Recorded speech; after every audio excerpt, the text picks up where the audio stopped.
Là, je suis de la police, d'accord? Alors c'est moi qui pose des questions et vous me répondez.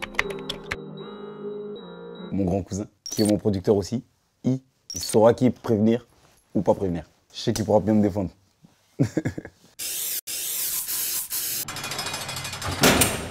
Sauvage dans le cage d'escalier, serein devant les cages, mec de cité, veut faire que des billets. Bébé, j'ai dû t'oublier. J'en ai pas fait 50 000, mais j'en ai fait suffisamment pour bien savoir ce qu'il faut faire. C'est pas un truc qui est cool en vrai, tu vois, mais quand t'es petit, que tu viens de la cité ou quoi, t'es forcément obligé de passer par là. Tu vois, dans tous les murs, tu vois les blases des frérots, tu mets le tien vite fait et puis voilà. Ouais, si, je me rappelle. Ma première GAV, j'avais entre 16 et 17 ans. C'est-à-dire mes darons déjà, ils étaient obligés de venir me chercher.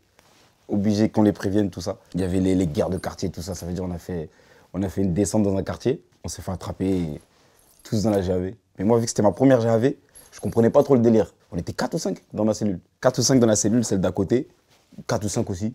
Blindés de fous, ils nous ont laissé 24 heures et puis ça y est, on est sortis. Comme des petits cons.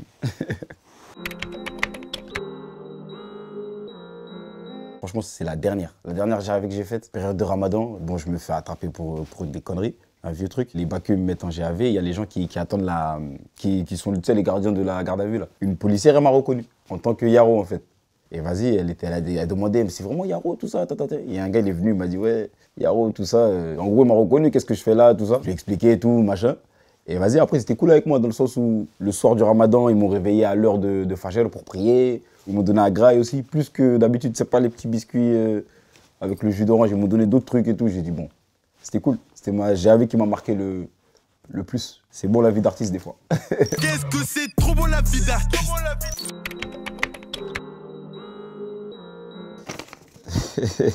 Eni, Yaro Eni, Studio Nectar.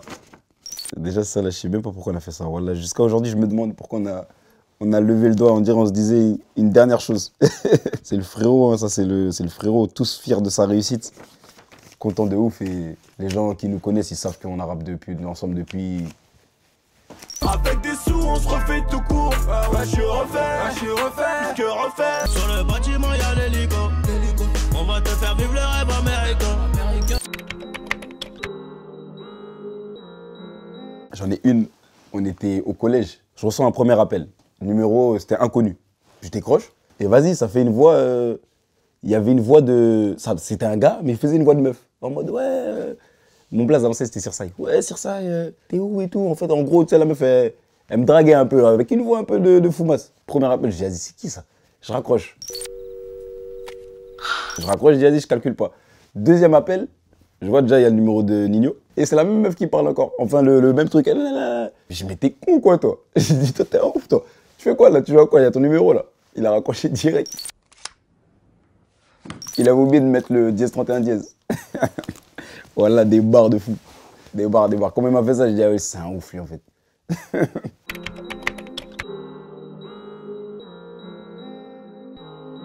Il y a un groupe de rap qui s'appelle Sirsaï, comme moi, comme mon ancien blaze en fait. Nous, on n'avait pas de SACEM, on n'avait rien finalement. T'as vu, nous, on rappait seulement et eux aussi. Mais ils avaient déjà leur. C'était pas du rap, c'était du rock.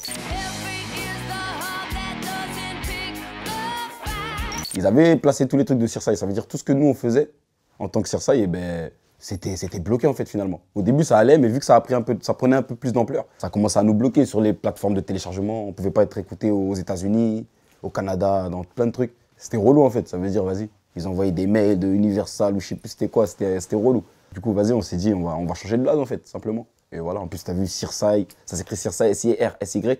Les gens dans la rue m'appelaient Sirsi. C'était relou aussi dans cette partie-là. On s'est dit, vas-y, en fait, on va laisser tomber ça. On va prendre Yaro.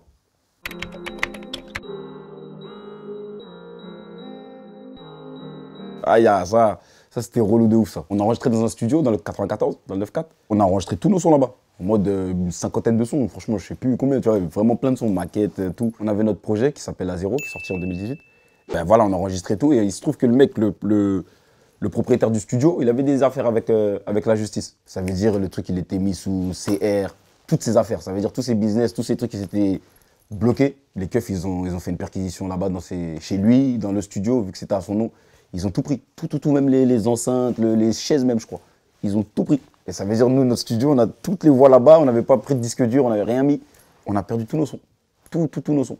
On a dû recommencer tous les trucs et tout, laisse tomber. Relou de ouf. Tu connais, quand t'as un son maquette et tout, t'aimes bien le son, tu dois le refaire, c'est relou de ouf. Et d'où le nom de A0 en fait. Maintenant, tu fais des sauvegardes ou pas? Oh, de fou. J'ai acheté un ordinateur direct. Un ordinateur directement, disque dur, tout est carré. Tout là, c'est bon là. Carrément même, si je peux finir le son le soir, j'essaie de le mixer. On l'enregistre, on le met dans WeTransfer, on le retélécharge chez nous. C'est carré.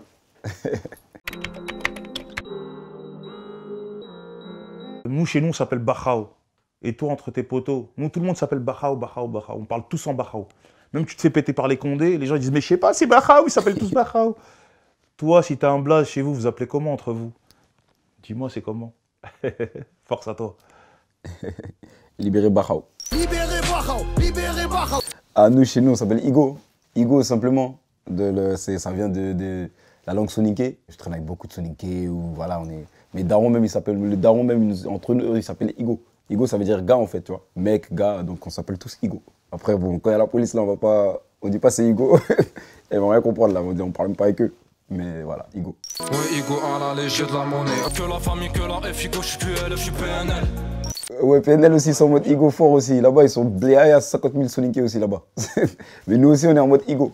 Moi, je parle à mon daron et quand il parle d'un gars, il va dire Igo. On est habitués, nous. Igo. Qu'est-ce que je peux écouter en boucle? Les 24 heures ou 48 heures? J'ai écouté Rema, Do Maybe. Le son, il est joyeux un peu. Parce que si j'écoute un son méchant énervé, je vais commencer à insulter la police. C'est pas bon. J'ai écouté Rema, Do Maybe, Do Maybe. Tranquille. Je fais des pompes un peu, tu vois. Comme si j'étais dans ma chambre en fait. Il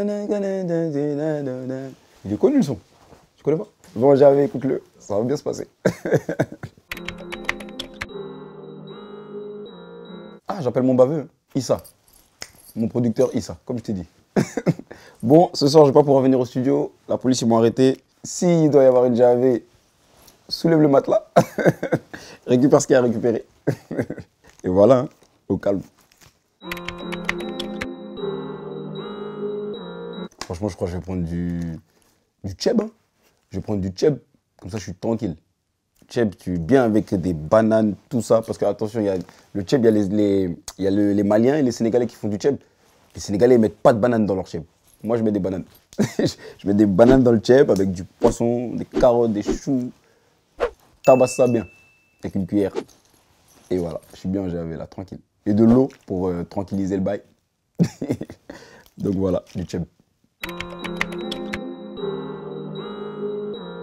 Non, sauf s'il y a un truc bizarre dans l'eau.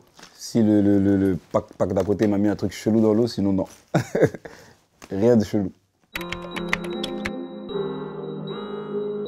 Franchement, plusieurs. Hein. Après bon, porter plainte là, comme Despo dit, je porte pas de main de couronne, c'est pour les poucaves. Je poserai pas de main courante, c'est pour les poucaves. Mais bon, si c'est ça, là je vais poucave vraiment les vrais bandits. Hein. Les vrais bandits dans le sens où t'as vu la politique, tous ces trucs là. C'est eux les vrais bandits en vrai. T'as vu qui dépouillent les autres pays. C'est contre eux que je porte plainte. Ils volent, c'est du vol ça. C'est du vol. Et c'est eux les vrais bandits finalement, en col blanc.